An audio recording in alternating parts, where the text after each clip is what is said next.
오늘 말씀을 바탕으로 삼아서 하나님이 주장하시는 삶, 이런 제목으로 말씀을 나누겠습니다.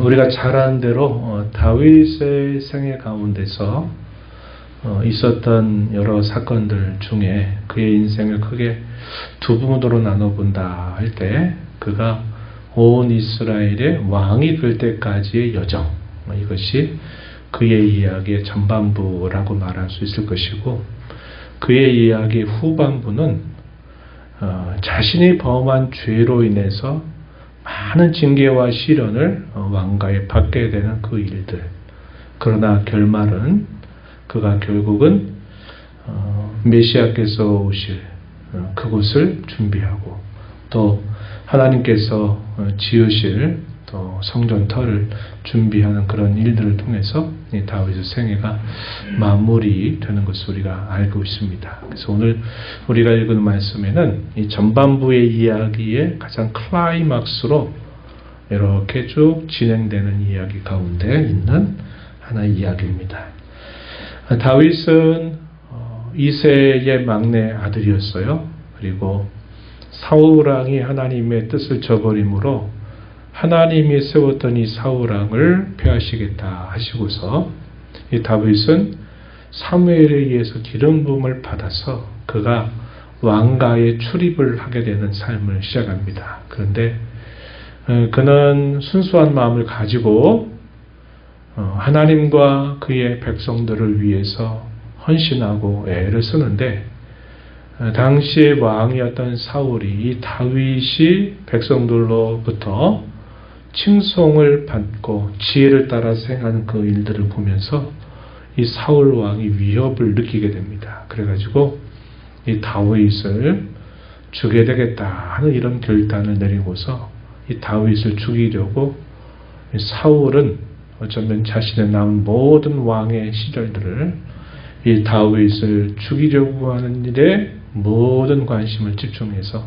살아가게 됩니다. 그리고 다윗은 이 사울 왕의 손길을 피해서 처음에는 이스라엘 땅에 있는 요새 지역들을 옮겨 다니면서 피신을 해요. 피신하는데 계속적으로 밀고자들이 발생하면서 다윗이 있는 곳곳이 다 드러나게 돼서 한 곳에 계속 머물 수 없는 삶을 계속 이어가게 됩니다. 그런 과정에서 다윗과 같은 그런 신세를 맞는 많은 사람들이 다윗과 함께 합류하면서 생사고락을 같이 하겠다, 이런 결단을 내리게 됩니다. 그래서 그 인원이 약 장정만 600명 정도까지 모이게 돼서 나중에는 큰 하나의 세력을 이루게 되는 겁니다.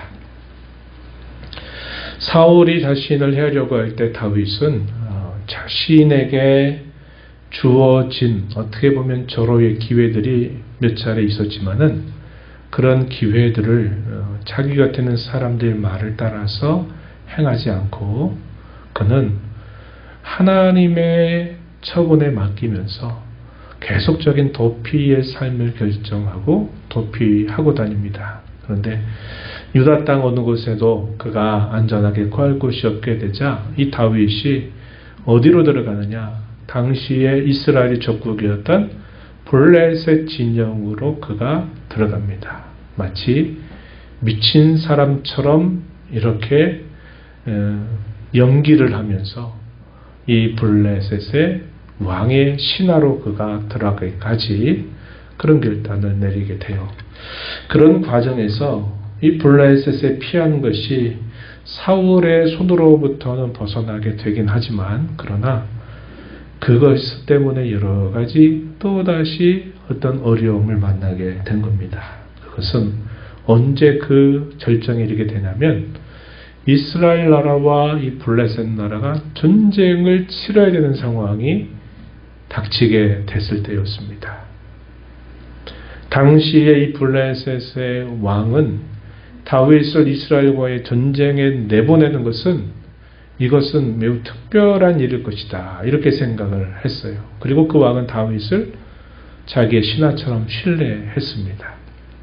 그러나 적지 않게 이 블레셋의 신하들은 다윗이 혹시라도 이런 기회에 돌아서서 우리를 쳐가지고 사울에게 또다시 힘을 얻게 될 수도 있지 않겠냐. 그래가지고 이 이스라엘과의 전쟁을 앞두고 왕은 다윗과 그의 사람들을 함께 하기를 원하지만 이 신하들은 안 됩니다. 다윗은 안 됩니다. 그 옛날 우리 장수 골리앗을 죽인 그 자가 아닙니까? 안 됩니다. 그래가지고 결국 이 블레셋 왕이 다윗과 그의 사람들을 돌려보내요. 그랬더니 다윗이 어디에 있었냐면 시글락이라고 하는 곳에 자리 잡고 있었습니다. 다윗이 이렇게 위기를 모면한 거죠. 만약에 그 전쟁에서 다윗이 전쟁을 벌였다면 다윗은 이렇게도 또 저렇게도 할 수 없는 그야말로 딜레마에 쫙 빠져버릴 수밖에 없는 아주 다급한 상황이 되고 말았을 겁니다. 그런데 참 공교롭게도 감사하게도 다윗이 그 전쟁에서 뒤로 물러나게 된 겁니다. 그런데 그가 물러나 있는 사이에 이 시글락에 있던 다윗의 사람들, 그들의 가족들에게 큰 위험이 닥친 겁니다.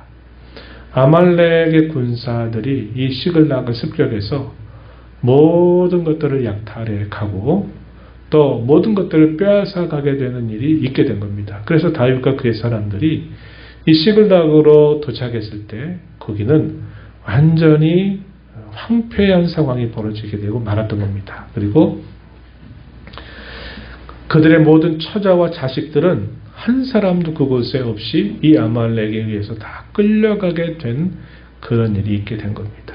그래서 자기 동족과 전쟁을 벌여야만 되는 이 아주 어려운 상황에서 벗어났지만 또 다른 큰 어려움이 닥치게 된 겁니다. 자신들의 처자가 또 다른 적군에 의해서 다 사로잡혀가게 되었기 때문에 그래요. 그런데 또 그런 과정에서 하나님의 도우심을 받아서 그들이 있는 곳을 따라가게 됩니다. 따라가게 되고 따라가서 마침내 그들을 습격해서 그들을 파하고 그들 가운데 잡혀 있었던 그들의 모든 가족들을 다 건져내는 놀라운 일을 일어나게 돼요. 이것도 역시 하나님께서 인도하셨던 일이다 한 겁니다. 그래서 시글락의 이 위기를 극복하게 되는 일이 있게 됐어요. 한편 이스라엘과 블레셋과의 전쟁이 벌어질 때 사울은 대단히 마음이 답답했어요. 왜냐하면 그에게는 선지자들도 없고 그가 누구에게 물을 만한 사람이 없었습니다. 그는 사탄에 의해서 악령의 부림으로 많은 고생을 겪으면서 그의 마음은 더욱더 불안하고 두려움에 사로잡혔던 겁니다. 그래가지고 이 사울이 한 일이 뭐냐면 엔돌에 신접한 여인이 있었는데 이 여인에게 찾아가서 사무엘의 영을 다시 불러낸 것처럼 이렇게 해요. 그래가지고 거기서 얘기 듣는 게 뭐냐면 당신은 죽을 거다. 이번 전쟁에서 당신은 죽을 거다. 라는 말을 듣게 됩니다. 얼마나 더 불안했겠어요. 그러다가 블레셋과 전쟁이 일어났는데 그 엔돌에 신접한 여인이 말했던 것처럼 거기서 그 싸움에서 결국 사울이 죽게 된 겁니다. 죽게 돼요. 물론 직접 죽은 건 아니었어요. 죽을 만큼의 큰 상처를 입게 되었을 때 나중에 그의 생명을 스스로 아마 자결한 것처럼 이렇게 보여요. 그래서 결국은 사울 죽고 또 이 요나단도 결국 그 격렬한 싸움에서 죽음을 맞게 되면서 사울의 이 왕가가 결국 죽음을 맞게 된 겁니다. 그래서 이 블레셋과의 전쟁에서 사울과 요나단은 죽음을 맞고 다윗은 아주 큰 위기 가운데서 건짐을 받게 된 거예요. 그게 바로 오늘 우리가 읽은 본문의 이야기에 앞서 있어왔던 이야기들이 되고 있습니다. 다윗은 이 사울과 요나단의 죽음에 대해서 진실한 마음으로 그들의 죽음을 애도하면서 애가를 불러서 노래를 불러요. 그래서 그들의 죽음을 진정으로 슬퍼하고 안타까운 마음을 갖게 됩니다. 그리고 이 사울 왕의 시신을 위해서 애썼던 족속들에게는 당신들이 참 잘했다, 당신들은 복받아 마땅하다 라고 말하면서 그 사람들을 위하는 다윗의 태도를 보이게 된 겁니다. 그리고 나서 이제 오늘 본문의 이야기가 시작되는 겁니다. 어떻게 했어요? 여호와께 여쭈었다고 말합니다. 뭐라고 여쭈었느냐? 유다의 한 성읍으로 올라가야 할까요? 라고 여쭙니다. 하나님이 대답하시기를 그래 올라가라. 그러면 하나님 제가 어디로 갈까요? 라고 묻습니다. 그랬더니 헤브론으로 가라 이런 말씀을 들었어요.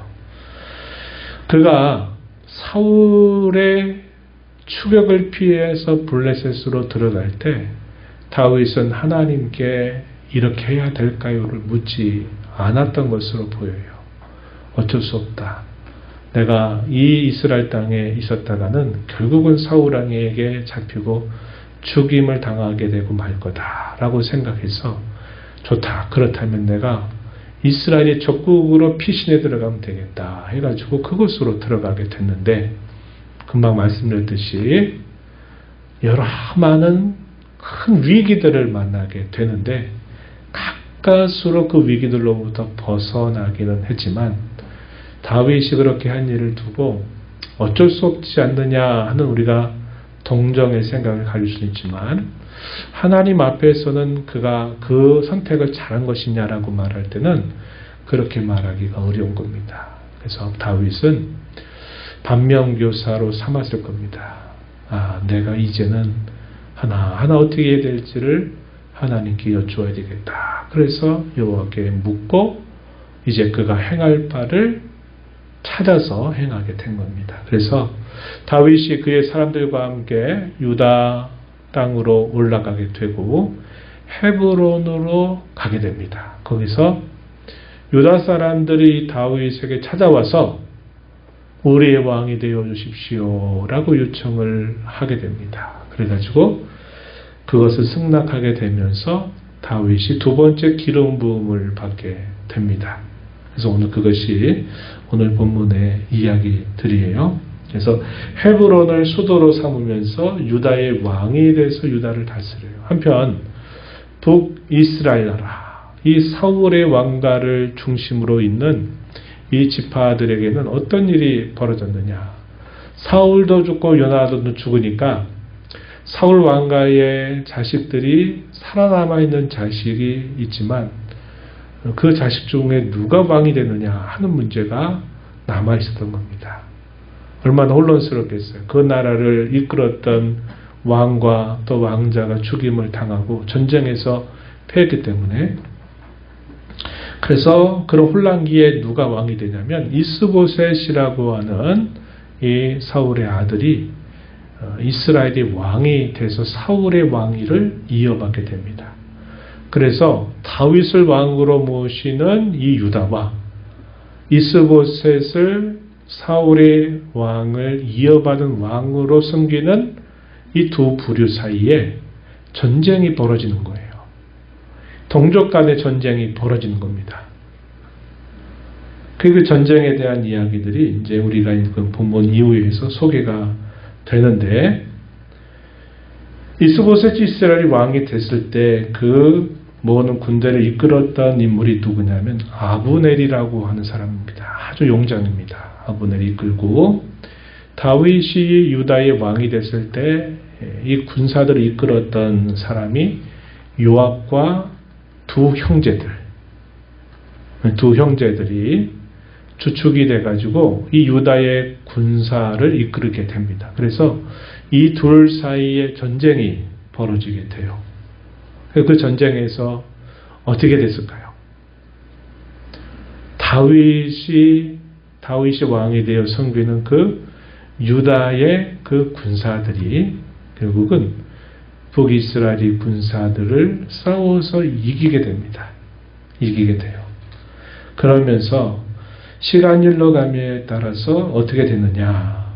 이 사울의 집과 다윗 집 사이에 상당히 오랜 시간 동안 전쟁이 계속 벌어져요. 동족 간의 전쟁이 벌어집니다. 그런데 쭉 진행되는 결과는 시간이 갈수록 다윗의 집이 더 강성해지는 반면에 이 사울의 집은 갈수록 쇠약해져 가는 결과가 있게 된 겁니다. 그래서 3장 1절 가서 보면은 이렇게 말했어요. 3장 1절에 보면 사울의 집과 다윗의 집 사이에 전쟁이 오래매 다윗은 점점 강하여 가고 사울의 집은 점점 약하여 가니라.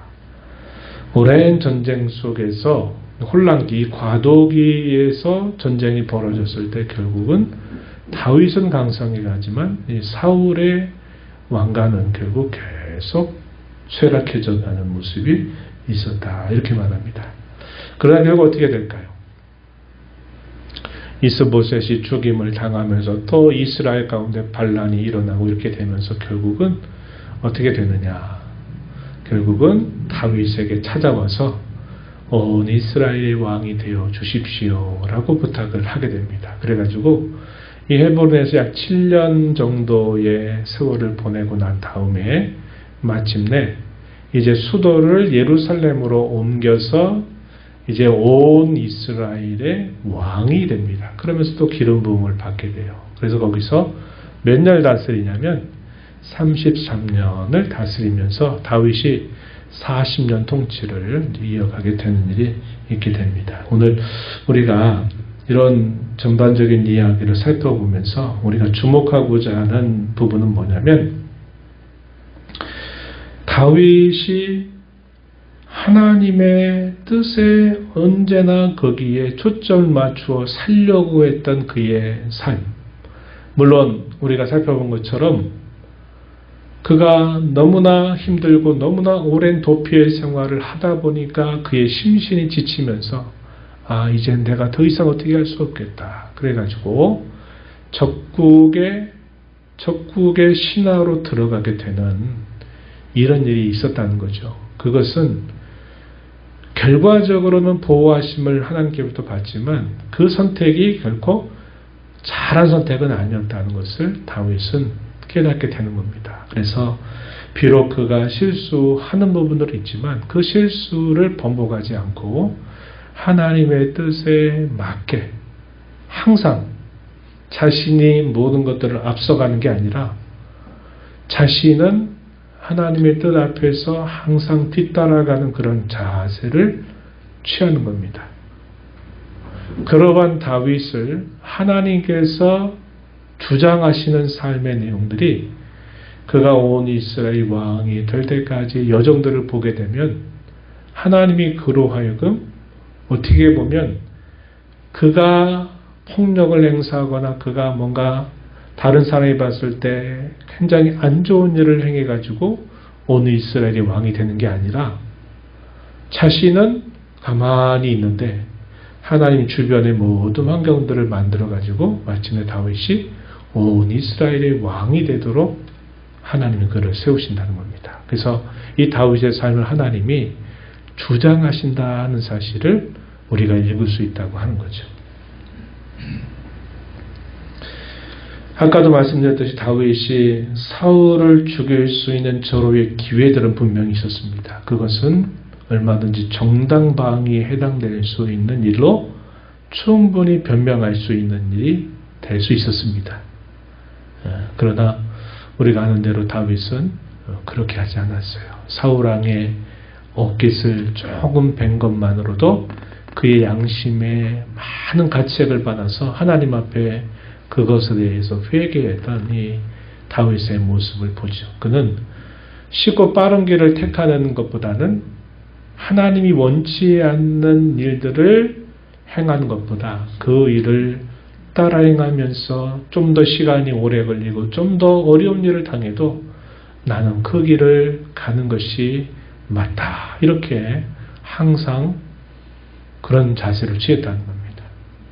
그리고 다윗이 수많은 시편들을 많이 부를 때 그 시편의 대부분이 언제 지어지냐면 그 10여 년 세월 동안의 방랑 생활 속에서 많은 시편들을 그가 기록하게 돼요.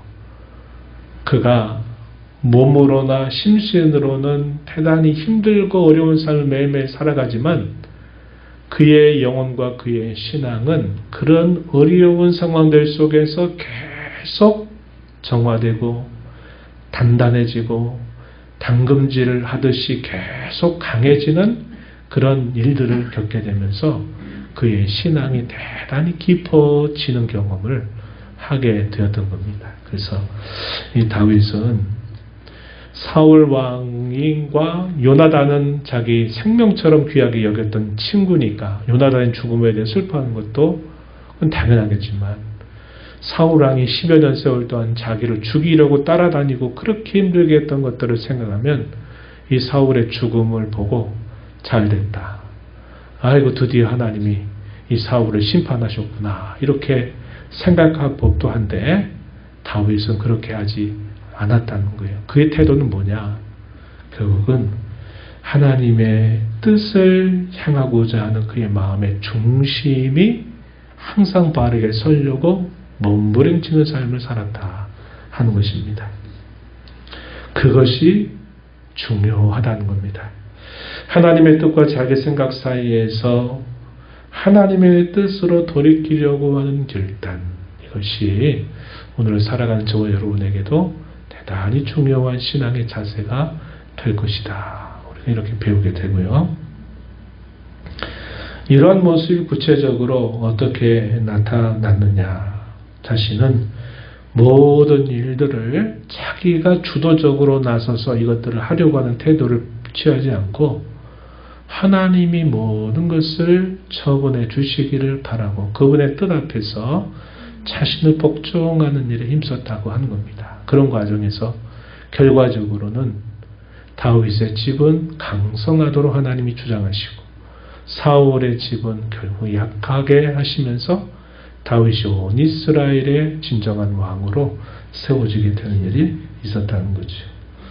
많은 선택의 갈림길 앞에서 우리가 하나님 앞에 우리의 마음을 향하고 우리의 중심을 향하는 길은 많은 선택의 갈림길 앞에서 우리는 내 뜻과 생각과 이해관계나 이익을 따르는 것을 선택하는 것이 아니라 하나님 기뻐하시는 것이 무엇인가를 찾고 따르는 자세가 있어야 된다는 겁니다. 그리고 내 기분과 내 감정과 내 경험에 따라서가 아니라 하나님의 뜻을 행하려고 하는 그 결단이 대단히 중요하다는 겁니다. 그러니까 하나님이 그의 삶을 이렇게 하나씩 하나씩 주장하셔서 하나님이 그를 살고자 하시는 곳에 우뚝 세우시는 그 손길을 볼 수 있다는 겁니다. 우리가 지난주에 하나님께 우리의 중심을 두는 삶, 이게 참 중요하다 하는 이야기를 나눴는데 오늘은 그 반대 이야기죠. 그렇게 될 때 하나님이 저와 여러분의 삶을 주장하셔서 그의 뜻대로 우리의 삶을 이끌어 가신다는 것을 우리는 경험할 수 있게 된다는 겁니다. 오늘 이 말씀을 마음에 깊이 새기면서 하나님께서 저와 여러분의 삶을 그의 뜻대로 주장하시는 삶을 경험하며 또 감사하며 또 그것으로 하나님께 영광을 돌리는 저와 여러분이 되기를 바랍니다.